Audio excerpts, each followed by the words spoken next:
No, you're lying. This is a dream. This is a fucking dream right now, bro. Please wake me up.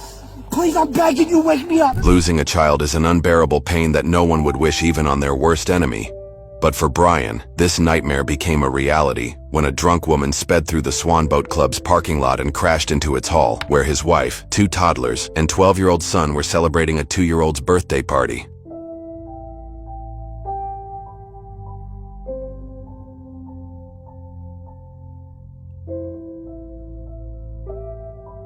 The woman driving the car was identified as 66-year-old Marcella. When her vehicle crashed into the building, the impact threw everyone across the room, and the little kids, Zane and Alana, were tragically run over. At first, everyone thought a bomb had gone off, but as the dust settled, they realized it was a car that had burst through the event hall wall. Those who were unharmed began searching for the toddlers and rescuing others trapped in the debris when they discovered that Zane was pinned under the vehicle. In an effort to free him, the car had to be lifted, and he was brought outside, but he was in a life-threatening condition. Amid the chaos, Brian's wife, Mariah, and his 12-year-old son, Jaden, were still missing. And the worst part was that Brian had no idea about the tragedy yet, as he hadn't been at the party.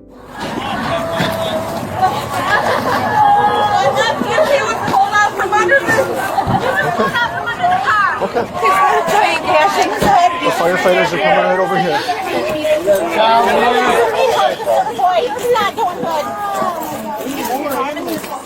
They're on their way. Take care of the baby first. Yeah. Take care of the baby first. Which one? Her. Right there.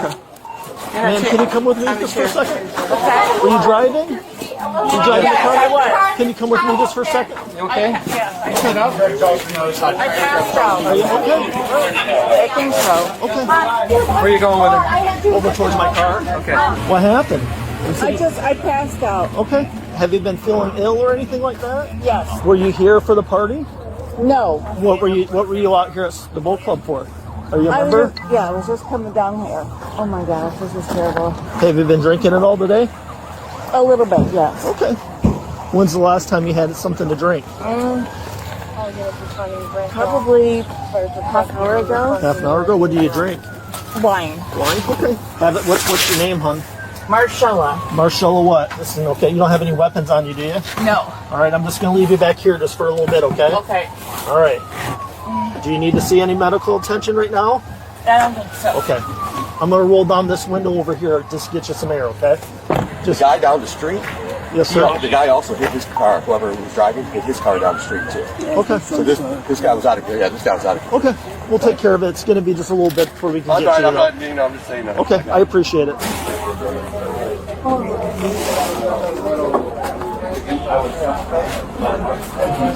anybody in there? What's that? In here? I don't know. Is anybody in here? I don't think that. Okay. Alrighty. So what's going on today? Not too much. I went out to lunch with some friends and I came back and came down to the boat club and I drove up to the boat club and that's the last thing I remember. 1 second. Just because you're in handcuffs, I got to read you this, okay? Okay. You have the right to remain silent. Anything you say can and will be used against you in a court of law. Do you wish to speak to me? Pardon? Do you wish to speak to me? Like, do you want to have a... No, I'm good. Like, do you want to talk or no? Oh, I'm just hoping no one was hurt. Oh, sure. So can I talk to you? Yes. Okay, perfect. So what happened today? Where were we at today? I went to lunch with some friends. Okay, about what time was that? Noonish Where was that at? at Vernus. At Verna's. What'd you drink there? Did you drink water, pop? Anything? I had a glass of wine. Just one glass of wine? Yep. Okay. Okay, so you have one glass of wine at Verna's. After that, what happens? You leave at noon. Where do you go? Came home. What do you do when you get home?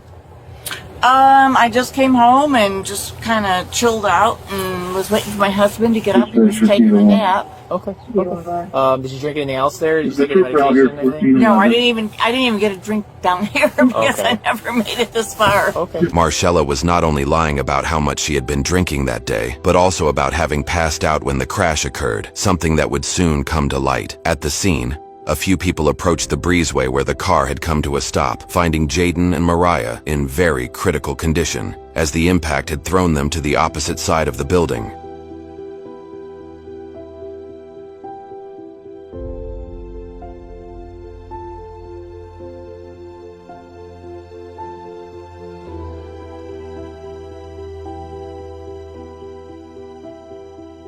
Mariah was drifting in and out of consciousness and was immediately taken to the hospital, where she slipped into a coma.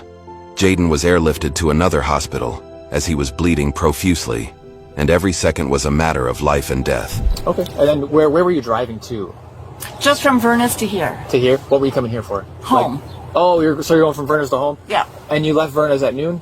Yes. Okay. But then you said you went home first? I'm home here. Oh, okay. So you were trying to go from Vernez to home? Yes. How long were you at Vernez then? Maybe an hour. Not even that long. Okay. So you made no stops between Vernez and here? No. And when did you go to Vernez again? About noon. About noon. Okay. This is a preliminary breath test. Michigan law requires that you submit to a preliminary breath analysis upon request of a peace officer. Your refusal to submit as requested shall result in you being charged with a civil infraction with a penalty of up to a $100 fine. Do you understand that? Yes. Okay, so it's a preliminary breath test. I just want to see where you're at with your alcohol level. If you have one glass of wine, it's going to be really low, okay? Okay. So just go ahead and blow like you're blowing a balloon, okay? Keep going, keep going, keep going, keep going. Thank you. I just want to make sure everything is okay. Oh, absolutely.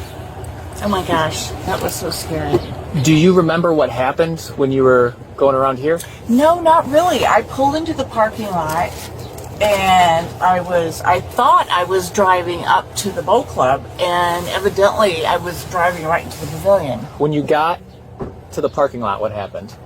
I don't remember. You don't remember? I don't remember. Okay. After this parking lot, you don't remember anything? I don't. Okay. Okay. I think that's all the questions I have for you now. Deputy Schmidt's gonna take me over from here, okay?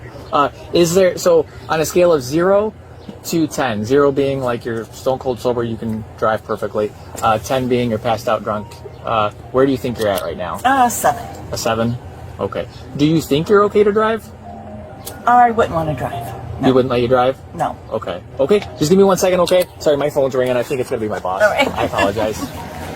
Marcella would later go on to deny everything she had told the officer in a subsequent interview, but one of the police reports included a statement from her husband who revealed that she was an alcoholic and that it had been a serious problem in their relationship. The host of the party, Kristen, Mariah's best friend since they were 5 and also her children's godmother, had organized the party for her 3-year-old son. She was the first to find Alana after the crash, and what she saw was something no parent should ever have to witness. Are you familiar with Mariah Dodds? Yes, I am. How are you familiar with her? We have been best friends since we were 5. Are you familiar with her children? Yes, they're my godchildren. Was Mariah invited to the party? Yes, she was. Did anything out of the ordinary happen then? Yeah, there was very loud, what sounded like a bomb, and I was right by the door, so I ran in, and it looked like a bomb at that point. I didn't know what happened. There was just my son and his cousins right in the doorway. There was just debris everywhere. Then I seen one of the little girls got put on top of the bar and she was thrown behind it. And so I got her off the bar and set her down. Then I seen Marcella coming around the side of her car. I grabbed her and I started yelling at her. And somebody yelled, "There's a kid under the car." So I told her to pop her trunk so we could get a jack. I could smell alcohol on her. I kind of realized like she just drove her car into the building. So at that point I told her just to get the F away from me, and I threw her down. You testified just a moment ago that at some point people started yelling, "There's a kid under the car." What did you do as it related to that? I seen Zane. He was underneath the driver's side wheel well of the car. And he was reaching out. So when they lifted, I got underneath it and pulled him out, put him on my lap, and the back of his head was bleeding. And his arm was just kind of limp and all bloody. And he had blood on his shirt and his face. But I asked him if he knew who he was, and he said, "Yeah, Zane." And I said, "You know who I am?" He said, "Yes, God, Mom." Somebody yelled, "Tweety, there's another."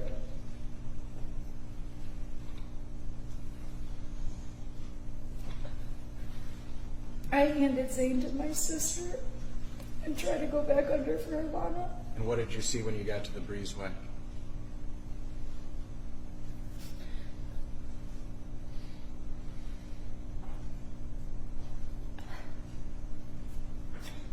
And the door frame, Alana was wedged in between it.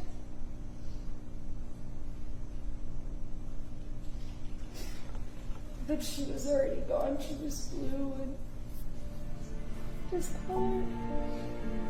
Despite her own shock and grief, Kristen did everything she could to help Mariah and her children, guiding first responders to where they were. Tragically, little Alana had lost her life from the initial impact, and baby Zane passed away in the ambulance from his injuries. When Brian received word of the accident, he rushed to the scene, unaware of the full extent of the tragedy. It was only when an officer informed him that 2 of his young children had not survived, and that his wife and eldest son were on ventilators, that the devastating reality began to sink in.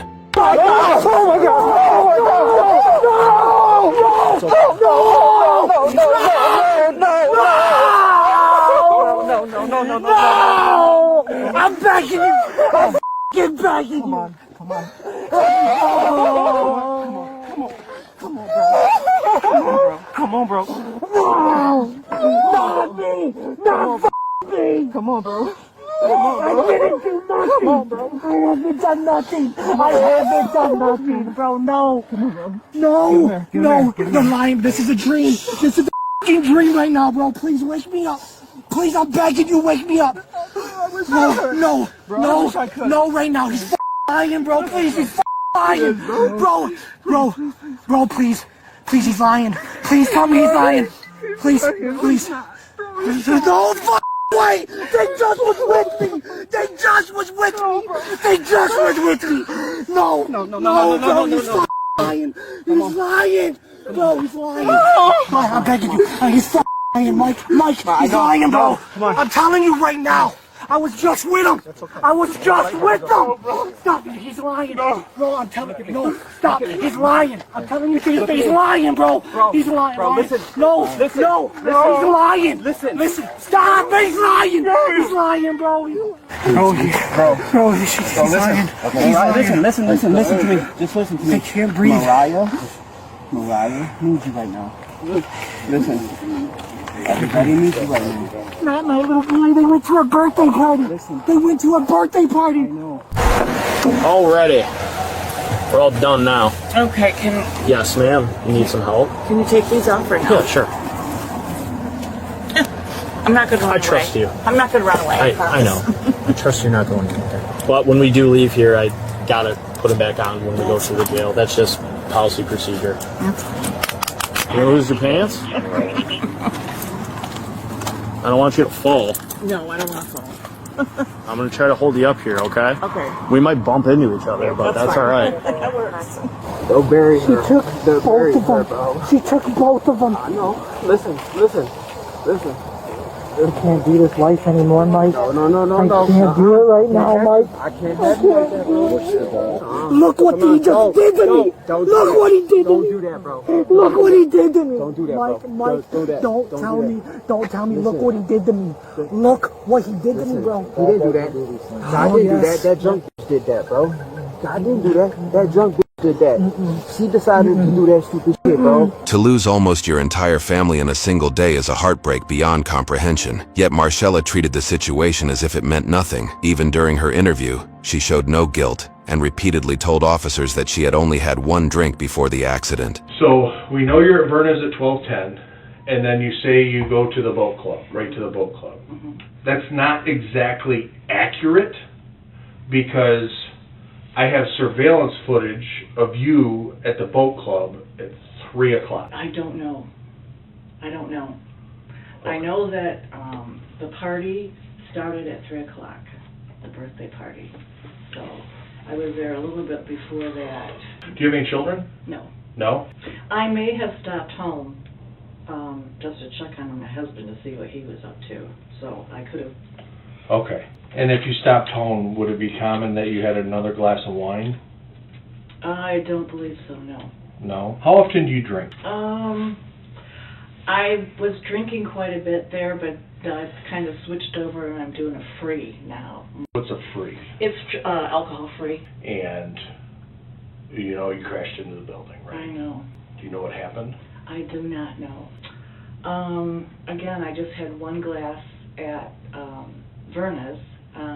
Do you drink hard liquor? No. Vodka? No. Beer? No. Surveillance footage from Marcella's house clearly shows her drinking a few hours before leaving, a detail that was also highlighted by the sergeant in court. As a result, while backing out of her driveway to meet her husband, Marcella struck her neighbor's car and then sped off toward the club. So, one glass at Myrna's. Yes, and I might have had a glass at the boat club. When at the boat club? When I went there after Verna's. And then went to the boat club, had a glass of wine, Yes. and then blacked out in the back of the car. Yes. Well, that's not accurate, Okay. okay? Because your car is going 50 miles an hour into the driveway and drives into the building. Mm. So you didn't go to the boat club before the crash, okay? And we know the crash was at 3. Okay. And we know that Verna's was at 12:10. Because the alcohol level you were at 4 o'clock, it's not practical, it's not feasible that you had one glass of wine. So then it's not possible that you drank at the boat club, because your car drives into the building and everybody stops drinking, nobody's drinking. Mm. And you didn't go over to the bar and get a drink after you drove into the car? No. No. And I don't remember any of that. My name is Raquel Smothers. I am Mariah's sister. We were supposed to be planning a birthday party for Zane, not a funeral. No, when you have medical conditions, you should never get behind a wheel whether you are drinking or not. I will never look at the month of April the same ever again. My birthday was a few days prior. The babies were just at my house. They were sitting at that table eating, and this woman crashed her car through this building, destroying all of our lives. My nephew and my sister are still fighting for their lives today. I had to be the one to tell my sister her babies were gone when they removed her ventilator yesterday. She said, "How am I supposed to live without my babies?" I had to see their very last moment before their car was removed. No, I take that back. I had one, actually I was at the boat club, and I was drinking free. And that's when they call it like a white halo effect, and it just, everything gets really bright. Because your level, you were a .21. Oh, that sounds like a lot. Oh, yeah. So .08 is the legal level. Okay. One glass of wine, or one beer, or one 1-ounce shot of liquor is .02. So that would equal about 10 drinks within an hour. Oh, wow, that's a lot.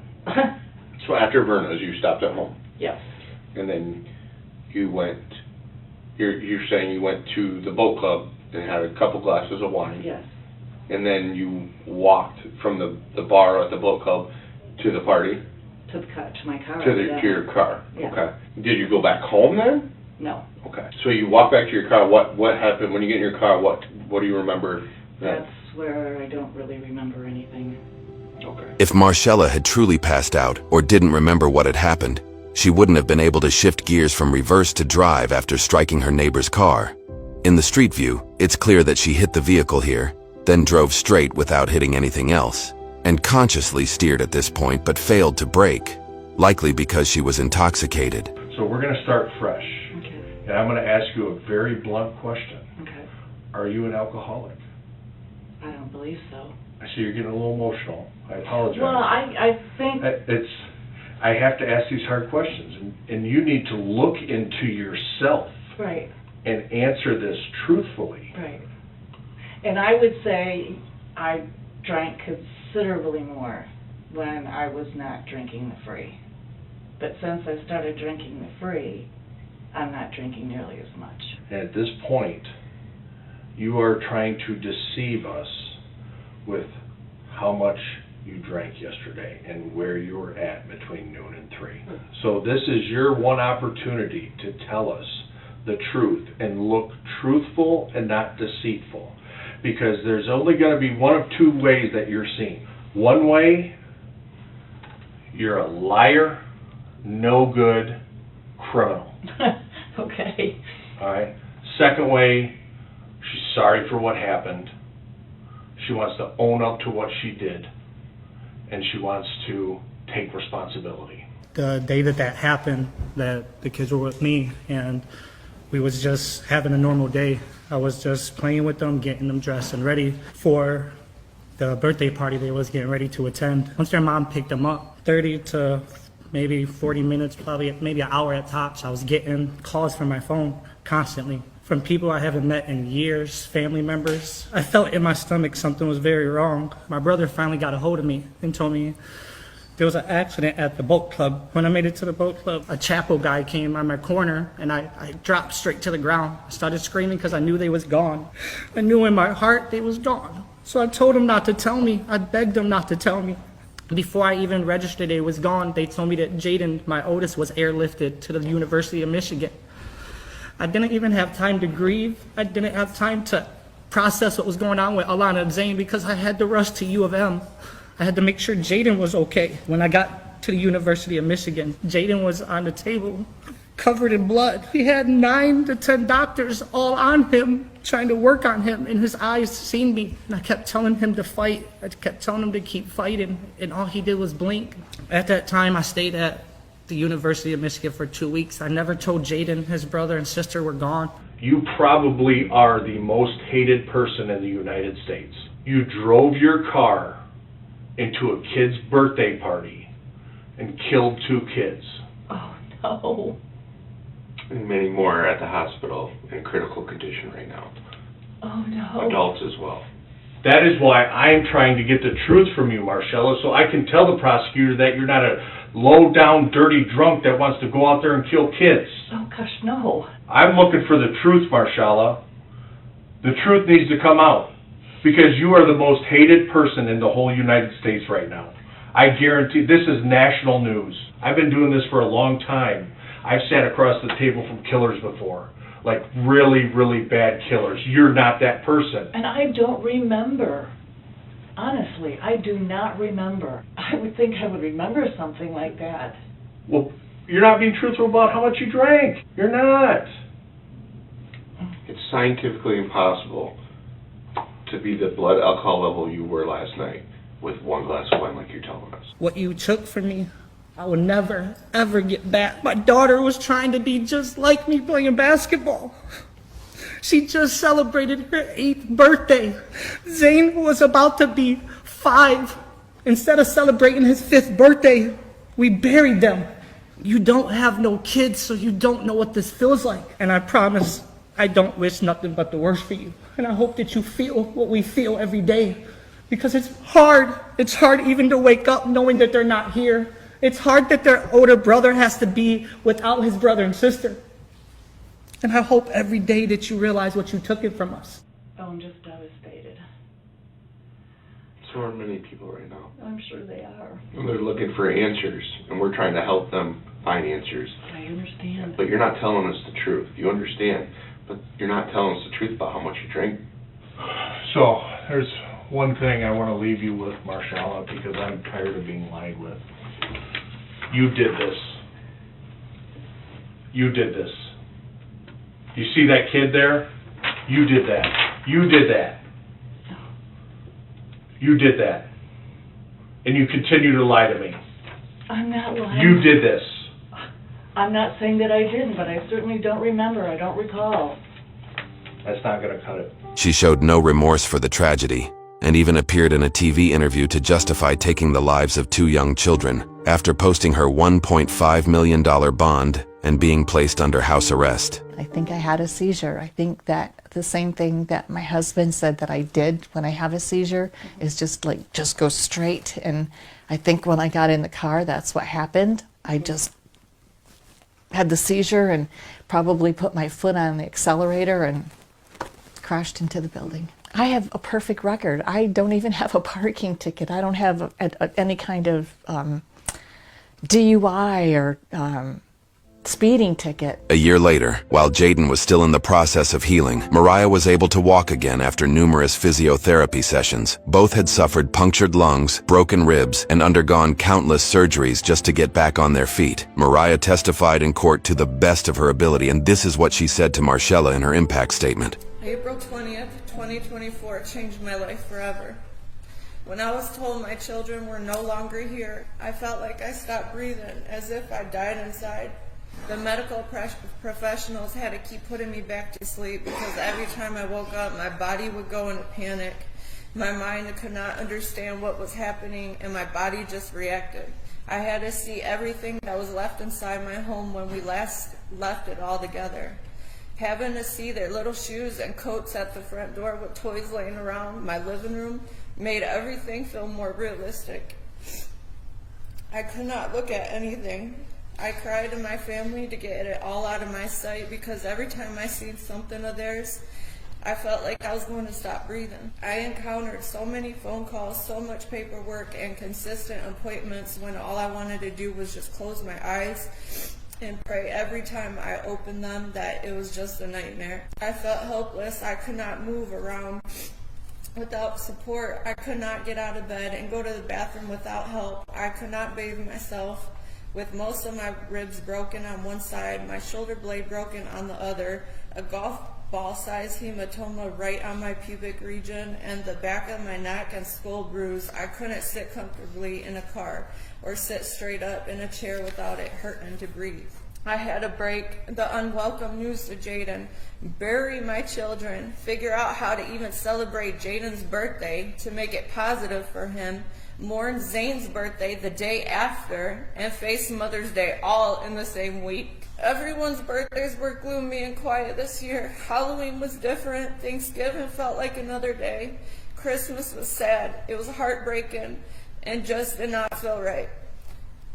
Easter this year was the 1-year death date from this tragedy, and I was not even able to celebrate Easter. Instead, I faced another heartache by going into Alana's room that I have not seen in a year. Her room still smells like her. Her little dollhouse was still set up the same way when she was playing with it last. We were working on her room together, organizing all her toys, redoing the floors, and so on. She was so excited, and I never got to finish it with her. It took Jaden 10.5 months to regain the strength fully of walking without a wheelchair and walker.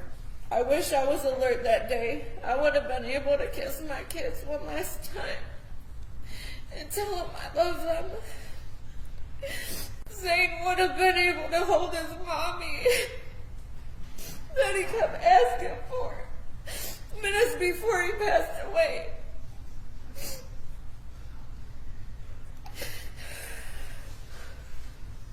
The other part of me is glad I wasn't alert because I do not think I would have been able to manage my children, seeing my children like that, or my daughter smashed into a wall. The guilt that comes with this is unbearable. And I question myself every single day, wondering if I could have done something more to keep them safe. But there were no windows or doors. Nobody seen her come in or expected a vehicle to fly into a building. There is only one person to blame. I always had mom guilt for working, providing, and just feeling drained. I never dreamed in a million years that the moment we had an opportunity to finally have a family fun day, my kids would never come back home with me. My children were supposed to bury me before I buried them. They had their whole life to live. Having a clean record does not mean you're a good person. Her actions just finally caught up with her, and at the end of the day, she killed 2 of my kids. I'll never know the answers as to why she didn't stop the first time she ran into something before coming towards the boat club. She is an evil and sick individual in my eyes. If Michigan offered the death penalty, I would highly recommend it for her. I am exhausted, mentally, emotionally, and physically with this. All I want to do is grieve the way I want and need to for my sanity and peace. I beg and I plead for her to be sentenced to life in prison with no parole. Marcella was found guilty of all charges, which included second-degree murder, operating while intoxicated causing death, and operating while intoxicated causing serious injury. She was sentenced to 25 to 50 years in prison. I never met one of those children when I was involved in the accident. And the only thing that I can say is, I'm so very sorry.